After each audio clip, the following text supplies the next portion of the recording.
शुक्रिया किस बात का? मैंने वही किया जो मुझे करना चाहिए। हालांकि मुझे मालूम है कि तुम इस घर की बहू नहीं हो।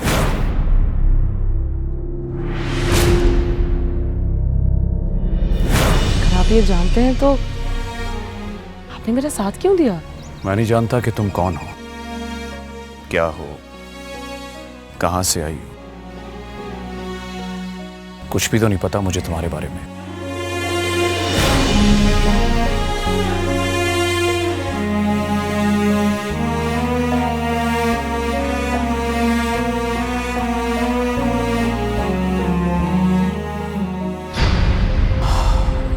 लेकिन अगर तुम्हारे दिल में दौलत की लालच है तो एक बात मैं तुम्हें साफ साफ बता दूं। तुम इस घर की दौलत को चांद के नाम पर दोनों हाथों से लूटोगी तो भी इस घर पर और यहां के रहने वालों पर कोई असर नहीं पड़ेगा। रही बात मेरी तो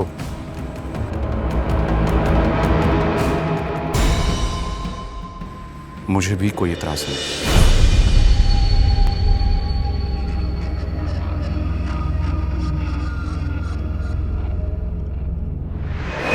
मैं तो उल्टा तुम्हारा शुक्रगुजार हूं कि तुम्हारी वजह से मेरी बहन के बेटे को सही और मुनासिब जगह मिल गई है।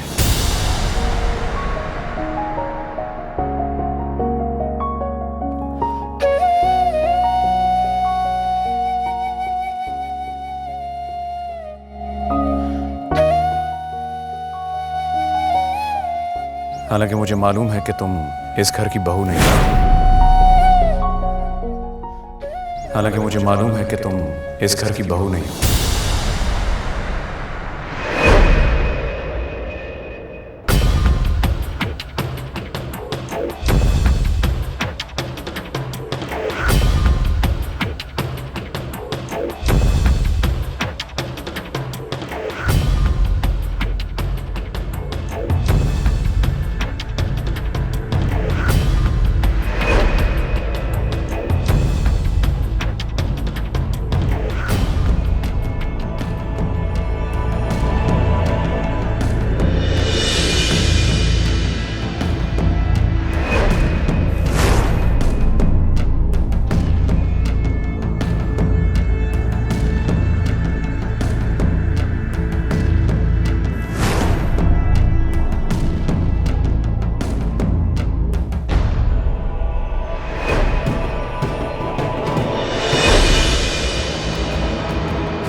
माफ करना मेरे दोस्त,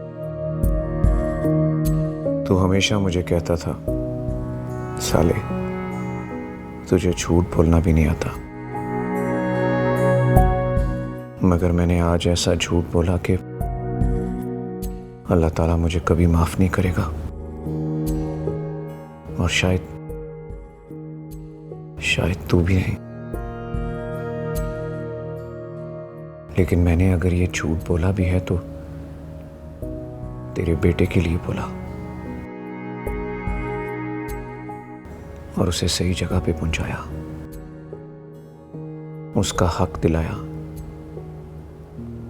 याद है तुझे? एक दिन तूने मुझसे कहा था कि कभी जरूरत पड़े तो मैं भी एक झूठ बोल सकता हूं।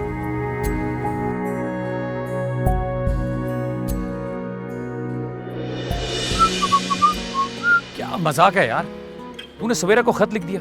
जानता है वो खत अब प्रिंसिपल के पास है। तो यार खत सवेरा को लिखा है, तुझे क्या प्रॉब्लम हो रही है? प्रॉब्लम क्या हो रही है? बताऊं तुझे प्रॉब्लम क्या हो रही है? उस पे मेरा नाम लिखा है। अब कम से कम एक हफ्ता मैं कॉलेज नहीं जा सकता। क्यों नहीं जा सकता यार? बात सुन, वो जो प्रिंसिपल है ना, उनको दिखाई नहीं देता सही से, तकरीबन अंधे हो चुके हैं। नाम अरमान लिखा, मुझसे पूछे कामरान कौन है, कामरान को लेके आओ। नहीं तो ये कामरान है कौन? मुझे क्या पता कौन है यार। ये यार मेरी जान पे बनी है और तू हंसी जा रहा है। यार सारी बातें छोड़, दफा कर। तूने सवेरा को गौर से देखा है? शी सो हॉट यार, क्या माल है भाई। वो माल है या मालगाड़ी जहन्नम में जाए। अब मैं प्रिंसिपल को क्या फेस दिखाऊंगा ये बता। क्या जरूरत है फेस दिखाने की यार? दुनिया मर रही है कि उनको इश्क हो जाए, तुझे लड़की मिल रही है, तुझे हजम ही नहीं हो रही। मसला ये है कि वो लड़की यार अब जरा सीरियस सी हो गई है। तो क्या हुआ यार? पहले मुझे बोलता था लड़की सेट नहीं हो रही, अब सेट हो रही है तो तू अपसेट हो रहा है। ये क्या चक्कर है यार? तुझे क्या प्रॉब्लम है यार? तेरी एक झूठ की वजह से ना मैं मुसीबत में पड़ गया हूँ बस। अच्छा बात सुन, मैंने तेरी खातिर एक झूठ बोला ना, तो नेक्स्ट टाइम तू भी मेरी खातिर एक झूठ बोल दे, मैं तुझे माफ करूँ, ठीक है? डन।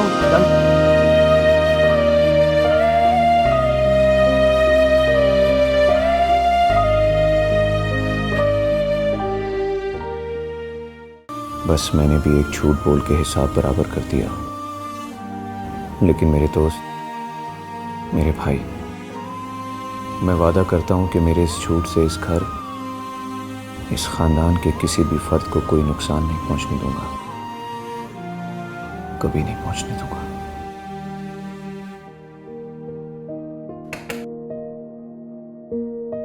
अरमान भाई आपको नवाब साहब बुला रहे हैं।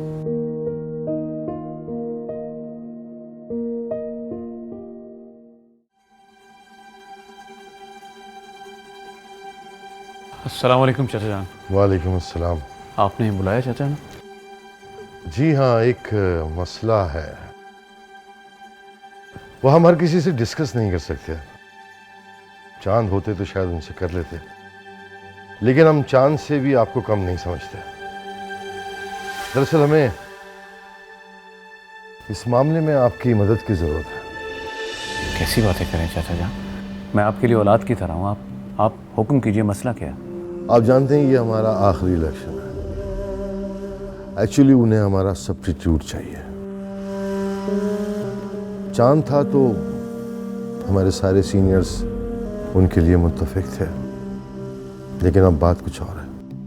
वैसे आपने फिलहाल किसी के बारे में सोचा?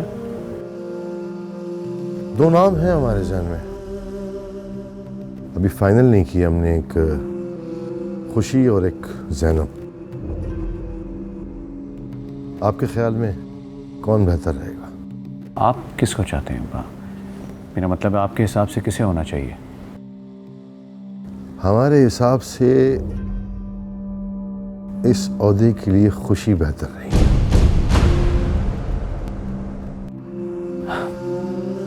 माफ़ कीजिएगा चाचा जान, जहाँ तक सियासत का सवाल है तो मुझे नहीं लगता खुशी बेहतर पसंद साबित हो सकती है।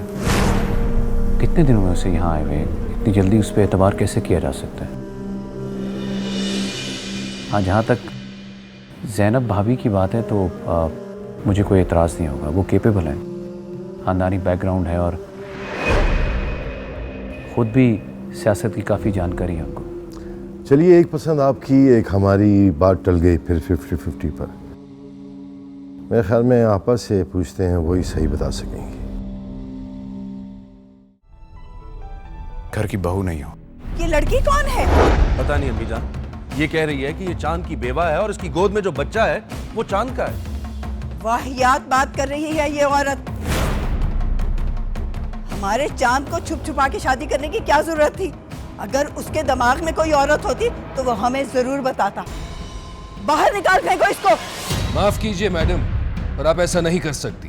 तो फिर आप किस बिना पर इतना बड़ा ड्रामा क्रिएट कर रहे हैं? ये ड्रामा नहीं है, हमारे पास ठोस सबूत है। दिखाइए, दिखाइए सबूत। ठीक है, तो चेक कर लीजिए। इस फाइल में सिविल कोर्ट का निकाहनामा है, चेक करें और साथ में तारीख और सिग्नेचर भी देख लें। साथ में एक तस्वीर भी है। तस्वीर में आपके बेटे चांद ने इस बच्चे को अपनी गोद में लिया है।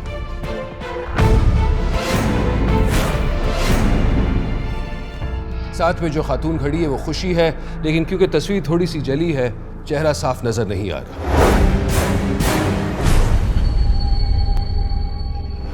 बहुत दलीलें दी हैं आपने, बहुत सारे सबूत भी लेकर आई थी अपने झूठ को सच साबित करने के लिए।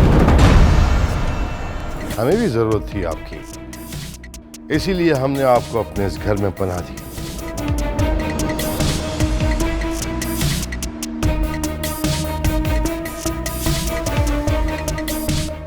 लेकिन अब आपका वक्त खत्म हो गया है यहां रहने का। अब इस घर में आपकी कोई जगह नहीं है।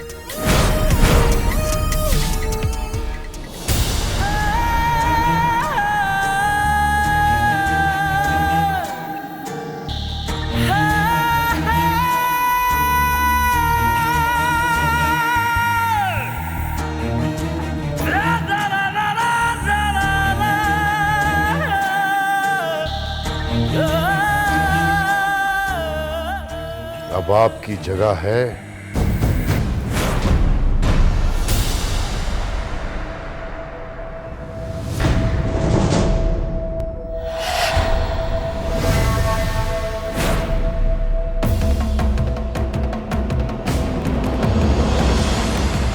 अब्बू, ये आप क्या कर रहे हैं? पप्पा, अम्मी, अब्बू मेरा हाथ छोड़ दे। अब्बू मेरा हाथ छोड़ दे। अब्बू मेरा हाथ छोड़ दे। अम्मी, अब्बू मेरी बात सुन। अब्बू मेरा बच्चा। अब्बू मेरा हाथ छोड़ दे। मैं अब्बू मेरी बात सुन। अब्बू मेरा बच्चा। अब्बू मेरा हाथ छोड़ दे। अब्बू मेरा हाथ छोड़ दे।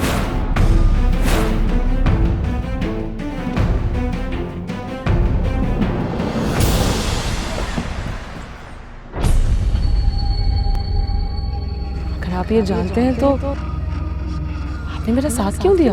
मैं नहीं जानता कि तुम कौन हो, क्या हो, कहां से आई। कुछ भी तो नहीं पता मुझे तुम्हारे बारे में। इस घर में नहीं रह सकती ये, यहां इनका कोई रिश्ता नहीं है। रिश्ता है चाचा जान।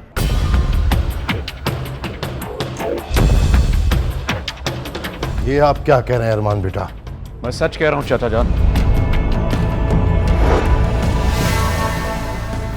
ये लड़की खुशी है, यही मेरे दोस्त और आपके बेटे चांद की बीवी है।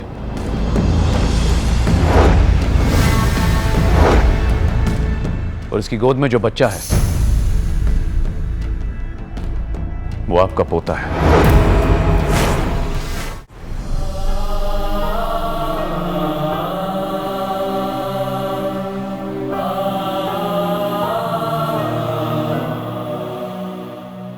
तुम्हारी वजह से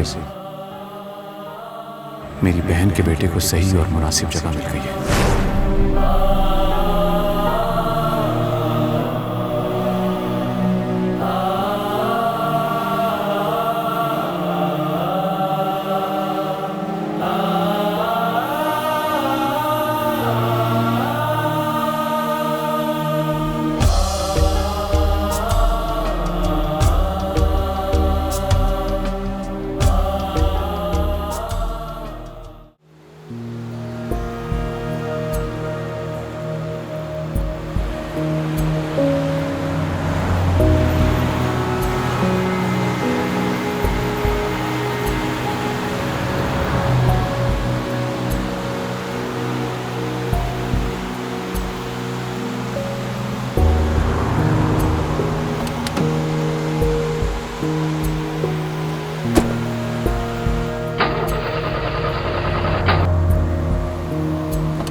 मैं जानता हूँ तुम सोहा से बहुत मोहब्बत करते हो, बस अब मैं चाहता हूँ तुम दोनों का जल्दी से जल्दी निकाह करा दो इंशाल्लाह। अरे चांद भाई, पहले आपका निकाह होगा, आप सेटल हो जाएं, उसके बाद फिर हम भी कर लेंगे, कोई मसला थोड़ी है। अरे मेरे निकाह की छोड़ो यार, मेरी बात कहाँ से आ गई बीच में? कर लूँगा यार मैं भी जब वक्त आएगा। पहले मैं चाहता हूँ कि तुम दोनों से फारिग हो जाओ, अपनी बहन का निकाह कराऊँ पहले।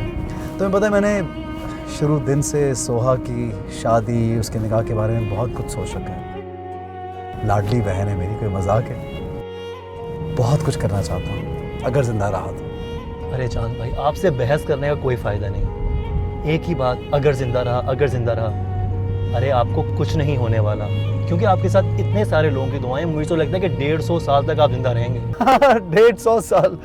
यार पागल हो गया तू? इतनी लंबी जिंदगी तू चाहता है मैं सड़ सड़ के मरूं? इम्पॉसिबल। बस अल्लाह ताला इंसान को चलता फिरता रखे यार। खेल कूद में इंसान ऐसे ही चला जाए दुनिया से, वरना बहुत मोहताजी होती है। चांद भाई, शादी की बात कर रहे थे, आप कहाँ से जीने मरने की बातें ले आए? आप चाहते हैं ना कि पहले मेरी शादी हो? ठीक है, मंजूर है। आप जैसा कहेंगे वैसा ही होगा। Okay, good boy. एक्सपेक्ट भी यही कर रहा था मैं तुमसे। कभी भी यार जा, कभी भी उसको तन्हा ना छोड़ना।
एक गुड न्यूज़ है, मेरा नाम ऑलमोस्ट सिलेक्ट हो गया अब्बू की पार्टी की वाइस प्रेसिडेंट के लिए।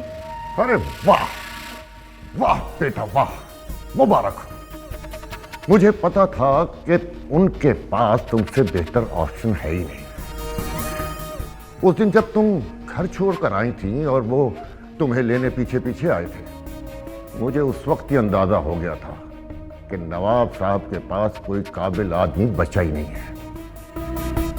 अल्लाह की कुदरत, जो सच्चाई थी सामने आ गई। बस अब्बू आप दुआ कीजिए कि आपकी बेटी बहुत जल्द इस मुल्क की भाग दौड़ भी अपने हाथों में संभाले। अरे सब हो जाएगा बेटी, अभी शुरुआत तो होने दो। मैं हूं ना तुम्हारे साथ। आप भी हैं और पाकिस्तान की आवाम भी। बस आप सबको बता दीजिए, फैसलाबाद में भी घर घर जाकर बताइएगा सबको। दुआ कीजिए मेरे लिए बस। अल्लाह हाफिज़ अब्बू।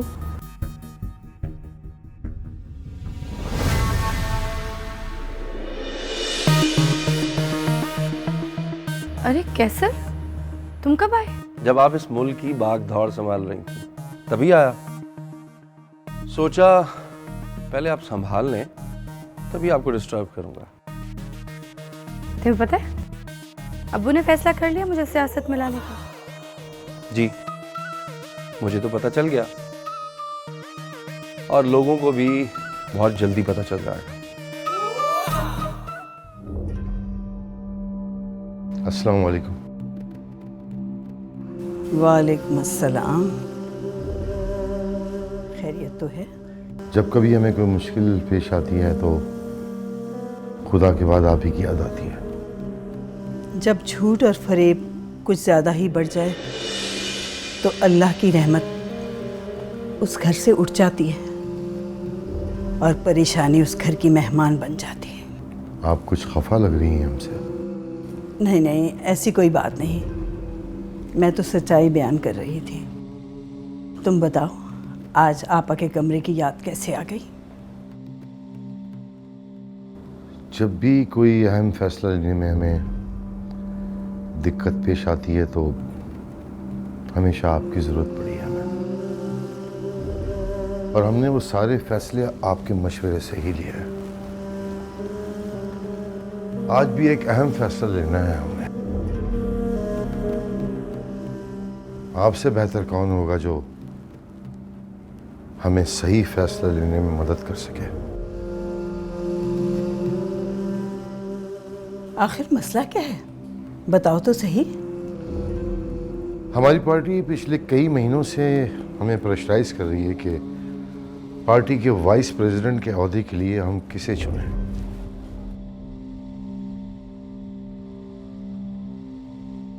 जब चांद ये ओहदा संभाल रहे थे तो हर कारकुन, हर पार्टी लीडर उनके नाम पे मुत्तफिक था। चांद के जाने के बाद कोई नाम ही नहीं सूझा, लेकिन अब वक्त आ गया है। यह हमारा आखिरी इलेक्शन था, अब हमें भी आराम की जरूरत है। हमें ये फैसला लेना है कि जो दो नाम हमने सोचे हैं, सियासी ईमानदारियों का बोझ उठाने के लिए ज़ैनब बेहतर रहेंगी या खुशी।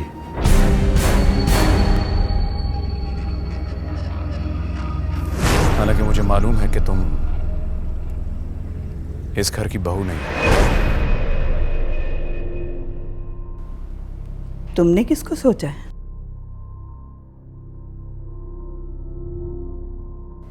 मैं तो बेशक ज़ैनब का नाम लूंगी। ये मेरा फैसला है। अब तुम्हें मंजूर है कि नहीं, तुम्हारी मर्जी। ज़ैनब में वो सब सलाहियतें मौजूद हैं जो एक सियासतदान में होनी चाहिए। मेरा वोट तो ज़ैनब के लिए है। शुक्रिया।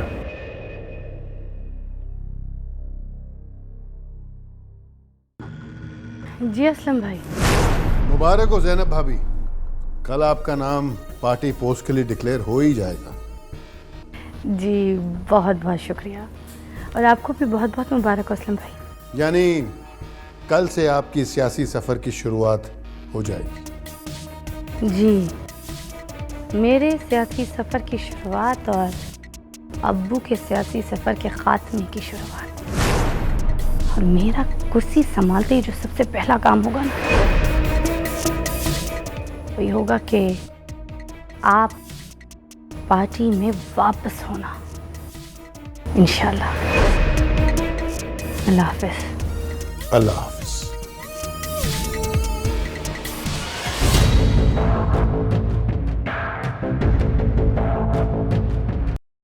सब लोग ज़ैनब का नाम ले रहे हैं, आपका क्या ख्याल है? जाहिर सी बात है, जो चीज़ के लिए बेहतर होगा लोग उसी का नाम लेंगे।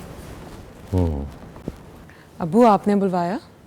हाँ, आप ये बताइए, आपका कभी सियासत से वास्ता रहा है? मेरा मतलब स्कूल कॉलेज के ज़माने का कोई तजुर्बा हो, या आपके वालिदैन में से कोई? शुक्रिया बेटा, आपसे हम फिर बात करेंगे। Thank you. जी।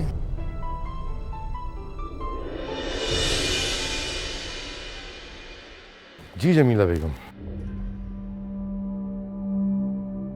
अब बताइए, खुशी या जैनब? सोचने वाली तो कोई बात ही नहीं है। मैं तो शुरू से ही जैनब का कह रही हूँ। खुशी के बस की बात नहीं है। आपने अभी देखा नहीं, आपका हुक्म सर आंखों पर। सियासत में ऐसे लोग नहीं चलते। सियासत में तो बहुत ही चालाक, तेज तरार, मुंह फट, बदतमीज और मतलब परस्त लोग चलते हैं। और ये सारी खूबियां तो ज़ैनब में ही हैं माशाल्लाह।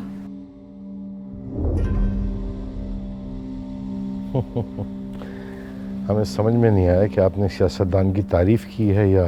नवाब साहब, अभी तक मुझे वो नाम नहीं मिला जिसकी पार्टी को बहुत सख्त ज़रूरत है। आज हम आपको खाली हाथ नहीं जाने देंगे गिलानी साहब। बहुत तैयारी की है हमने, मायूस नहीं जाएंगे आप। ये तो बहुत अच्छी बात है। आपने वाइस प्रेसिडेंट का नाम मुंतखब करने में देर तो बहुत की, लेकिन मुझे यकीन है कि आपने जिसको भी चुना होगा वो पार्टी के लिए एक संग मील साबित होगा।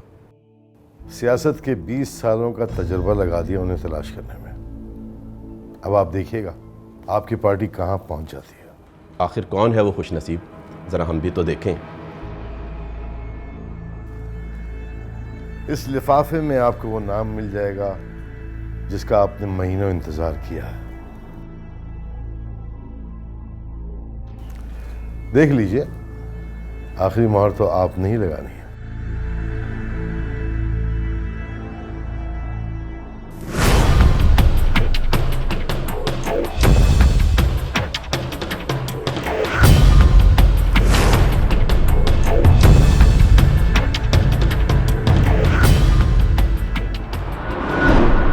आमिर साहब, ज़ैनब पार्टी की वाइस प्रेसिडेंट बनने जा रही है और एक बार कुर्सी उसके हाथ लग गई तो वो बाकी की सारी कुर्सियां तोड़ के रख देगी। अब उस घर की बर्बादी शुरू होगी। शतरंज में वजीर बहुत अहम रोल अदा करता है और इस बार हमने अपने वजीर के साथ साथ उनका वजीर भी अपने हाथों में ले लिया। हसरतें तो हम हर बार पालते हैं उसकी बर्बादी की, लेकिन वो नवाब का बच्चा हर बार चाल बदल देता है। वो खेल बदल देता है और हम अपने वजीर हाथ में लिए बैठे रहते हैं। दुश्मन जब नजर के सामने हो तो अपनी चालें सोच सकता है, मगर अब दुश्मन उसकी पीठ के पीछे खड़ा है।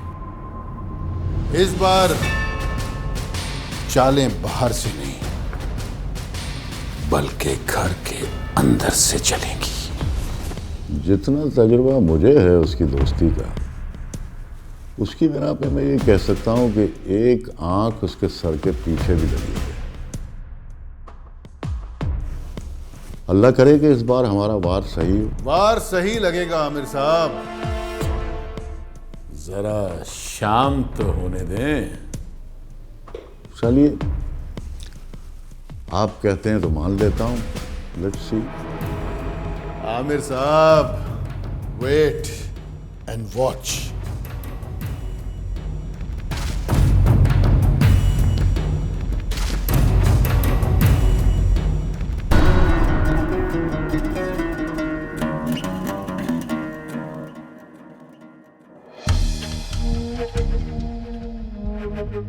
नवाब साहब, पार्टी का नया वाइस प्रेसिडेंट किसे चुना गया है? पार्टी के नए वाइस प्रेसिडेंट के लिए जिस नाम का हमने इंतखाब किया है वो गिलानी साहब के पास है,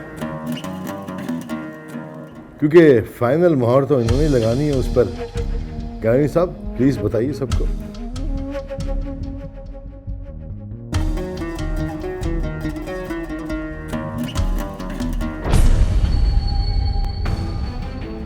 पार्टी के सीनियर लीडर्स के साथ आपस में मशवरा करने के बाद हम लोग सब किस नतीजे पर पहुंचे हैं। वाइस प्रेसिडेंट के लिए जो नाम चुना है और जो इस ओहदे पर अपने फ़राइज़ सबसे अच्छी तरह अंजाम दे सकता है, वो नाम है